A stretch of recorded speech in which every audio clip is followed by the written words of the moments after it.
truth about drugs in the Old West. It wasn't what you're thinking, partner. You hear a lot of things about the Old West. Gunslingers, outlaws, whiskey-fueled shootouts in the middle of the streets. But there's one part of the frontier life most folks don't talk about. And the truth be told, most folks today wouldn't even recognize it for what it was. Because the most dangerous drugs in the Old West, well, they weren't illegal. They weren't hiding them. And they sure weren't frowned upon. No, sir. They were sold right over the counter. Now, you might be thinking, drugs in the Old West? You mean like outlaws smoking something behind the old saloon? Nope. That ain't how it went down. Most of the folks using drugs back then were good, hard-working people. Farmers, mothers, soldiers, and shopkeepers.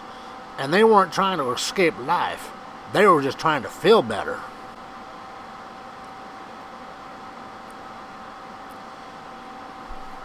It really took off during the American Civil War. That war left more than just scars. It left pain. A whole lot of it. Doctors were dealing with injuries they'd never seen before. And they needed something strong. That something? That was morphine. They'd inject it straight into the soldier's arm using a hypodermic needle. That was new technology at the time, you hear. And for the first time in history, pain could just disappear. But when them boys came home, that pain didn't stay gone, and neither did the cravings. They called it soldier's disease, but we'd call it something else today, addiction.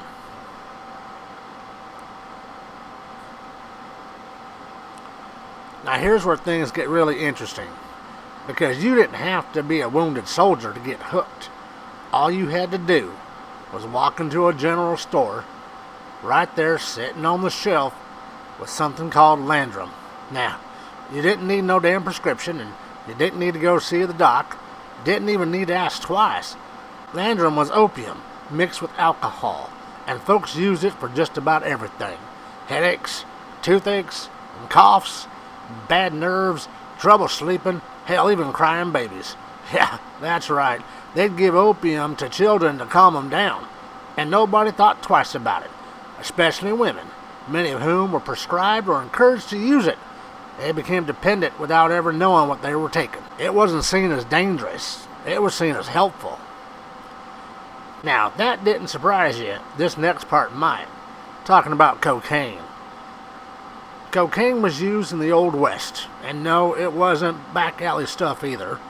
Doctors used it as a numbing agent for surgeries. Eye doctors, dentists, they thought it was a miracle. You could cut into a man, and he wouldn't even feel a thing. And outside the doctor's office, it showed up in tonics and elixirs, fancy bottles promising energy, clarity, and vitality. Folks weren't hiding it. They were buying it like cough syrup, because back then, nobody really knew the cost of it. But if we're going to be honest, hell, the most common drug in the Old West wasn't opium, or morphine, or that cocaine. It was that damn old whiskey. Cheap, strong, and sometimes downright dangerous. You see, a lot of the frontier whiskey wasn't made the way you'd hope. Some of it was cut with things like tobacco juice and burnt sugar, even chemicals to give it a little more kick. And it didn't take much for a man to lose control. Fights started, money lost, lives ruined. There was one substance that shaped the day-to-day troubles in the Old West. Well, that was alcohol. Here's the part that's hard to wrap your head around today. There were no warning labels, no regulations, no real understanding of addiction. You trusted the damn bottle because that's all you had. And the folks selling it, well, they weren't always doctors, you see. Sometimes they were just businessmen selling hope in a glass bottle. It wasn't until years later, around 1914 to be exact, that the United States government finally stepped in with the Harrison Narcotics Tax Act. That law started regulating opioids and cocaine, marking the beginnings of what we now call drug control. But by then, the damage had already been done. Generations of people had already lived through it.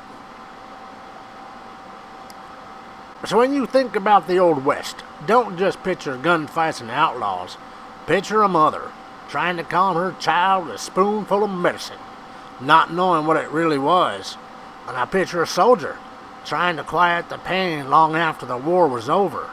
And picture a man at the bar, not just chasing a drink, but trying to outrun something inside him. The truth is, the Old West wasn't wild because of drugs. It was wild because folks were living in a time where nobody yet understood the dangers hiding in plain sight. Well, if you enjoyed hearing this real story of the Old West, the kind that don't teach you in school, then go ahead and hit that subscribe button, damn it. Because around here, we don't tell tall tales. We tell the damn truth.